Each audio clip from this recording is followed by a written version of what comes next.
کہ دیگر ملکوں میں جو حملے ہوتے رہتے ہیں ان سب میں مسلمان ہی کا نام سر فہرست کیوں آتا ہے؟ نے کہا کہ مسلمان تو ہے نا، صرف اس وجہ سے کہ مسلمان ہوگا تو ویڈیو زیادہ چلے گی. اسلام پہلے ہے یا دیش پہلے ہے؟ ایسا ہم نہیں کہتے کرپشن نہیں ہوا، فساد ہوا، لیکن کبھی اس طرح ایک دوسرے کے خلاف ایک دوسرے کے دل میں زہر کا بیج نہیں بویا. بسم اللہ الرحمن الرحیم. السلام علیکم ورحمۃ اللہ. امید ہے آپ تمام ناظرین و سامعین اور ہماری آڈینس مکمل صحت و عافیت کے ساتھ ہوگی. آج ہم حاضر ہوئے ہیں آپ کے سامنے پوڈ کاسٹ کی ایک نئی سیریز لے کر. ہم چاہتے ہیں اس پوڈ کاسٹ سیریز کے ذریعے سے آپ کے سامنے نہایت اہم موضوعات پر نہایت اہم شخصیتوں کے ذریعے سے آپ کے سامنے ایک ویلیوبل اور ایک نفع بخش کانٹینٹ آپ کے سامنے پیش کریں. اور یہ پوڈ کاسٹ ہمارا #1 نمبر ہے، جس کے مہمان ہمارے مشرف بھائی ہیں. مشرف بھائی ہمارے درجے کے نمایاں ساتھیوں میں سے ایک ہیں. علمی اخلاقی دونوں ہی لحاظ سے نہایت اہمیت کے حامل طالب علم ہیں. اور آج کا ہمارا جو موضوع ہے وہ بھی نہایت اہمیت کا حامل ہے. ہندوستان میں بلکہ آج پورے ورلڈ میں ایک جو اسلامو فوبیا پھیلانے کی کوشش کی جا رہی ہے اور جس کے ضمن میں مختلف اعتراضات، اشکالات اور سوالات اسلام کے اور مسلمانوں کے سامنے کھڑے کیے جاتے ہیں. ان میں سے نہایت اہم سوال اور جو سب سے زیادہ جو آج کا ہمارا موضوع بحث ہے وہ یہ: کیا اسلام دہشت گردی کا پیغام دیتا ہے؟ کیا اسلام میں جو مختلف جنگیں ہوئی ہیں، اسلام کے پیغمبر نے جو جنگیں لڑی ہیں، کیا وہ اسی ضمن میں آتی ہیں؟ تو مشرف بھائی سب سے پہلے اپنی خیریت بتائیں اور یہ بتائیں کہ آج کے لحاظ سے خاص طور سے ہندوستانی مسلمانوں کے لیے یہ موضوع کہ اسلام اور ہندوستانی مسلمانوں پر اعتراضات جو ہوتے ہیں، یہ آج کے ہماری ویڈیو کا عنوان ہے. تو یہ آج کے دور کے لحاظ سے کس اہمیت کا حامل ہے اور آج کیوں ضروری ہے کہ ہم اس پر آج ہم بات کریں؟ بسم اللہ الرحمن الرحیم. نحمده ونصلی علی رسولہ الکریم، اما بعد فاعوذ باللہ من الشیطان الرجیم. بسم اللہ الرحمن الرحیم. تابش بھائی ہمارے کلاس میٹ ہیں اور ساتھی ہیں. آج ان سے پہلی بار یہ موقع ملا کہ آپ کے سامنے کچھ گفتگو ہوں اور کچھ باتیں سامنے پیش کی جائیں، ان سوالات اور اعتراضات کے جوابات دیا جائیں جو سوشل میڈیا پر اس وقت جاری و ساری ہیں. آج یہ اس سلسلے کی پہلی کڑی اور قسط آپ کے سامنے انشاءاللہ سوشل میڈیا پر اور ان کے یوٹیوب چینل پر انشاءاللہ آپ کو دیکھنے کے لیے مل جائے گی. تو الحمدللہ میں خیر و عافیت سے ہوں اور میں ایک اسٹوڈنٹ ہوں دارالندوۃ العلماء، جو ندوے میں زیر تعلیم ہوں، تعلیم حاصل کر رہا ہوں. لاسٹ سال ہے ہماری عالیہ رابعہ میں تعلیم حاصل کر رہے ہیں اس ٹائم. عالمیت کی لاسٹ سال ہے، الحمدللہ ہم خیر و عافیت سے ہے. کچھ سوالات ہوں گے انشاءاللہ ان کے جوابات دیے جائیں گے. اور اصل میں جوابات تو پہلے بھی دیے جا چکے ہیں، لیکن کچھ ایسی بھی چیزیں رہتی ہیں جو چھوٹ جاتی ہیں. ہو سکتا ہے ناچیز آپ کے سامنے ان کو پیش کریں. تو انشاءاللہ ہمارے بھائی کچھ سوالات کریں گے، ان کا ہم جوابات دینے کی کوشش کریں گے. مشرف بھائی ہمارا آج کا پہلا سوال ہے جو بہت اہم ہے کہ کیا اسلام امن پسندی کا مذہب نہیں ہے؟ یعنی مسلمان بارہا یہ کہتا رہتا ہے، دعویٰ کرتا رہتا ہے کہ اسلام امن پسند مذہب ہے، پیسفل مذہب ہے. اگر ایسا ہے تو نیشنل میڈیا کے مطابق پہلگام اٹیک، پلوامہ اٹیک، لال قلعہ میں جو بم دھماکہ ہوا اور جو مختلف ملک میں یا ملک کے دیگر ملکوں میں جو حملے ہوتے رہتے ہیں ان سب میں مسلمان ہی کا نام سر فہرست کیوں آتا ہے؟ تو مسلمان، کیا یہ اس بات کا ثبوت نہیں ہے کہ مسلمان ہی دہشت گرد ہے اور دہشت گردی کا ایک مذہب ہوتا ہے وہ اسلام؟ عام کامن سا سوال ہے جو لوگوں سے پوچھا جاتا ہے. ظاہر سی بات ہے، جیسا کہ ہمارے تابش بھائی نے پلوامہ کا نام لیا، لال قلعے کا، ان کی رپورٹ آپ تک آ چکی ہوگی اور آپ نے اخبارات میں خبریں پڑھی بھی ہوں گی.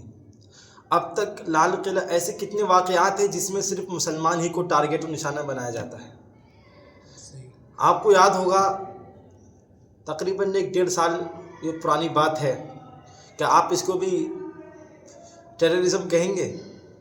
ابھی ٹرین کے اندر ایک شخص عالم مولوی بیٹھا ہوا تھا، اس کو گولی ماری تو گولی مارنے والا شخص ہندو تھا.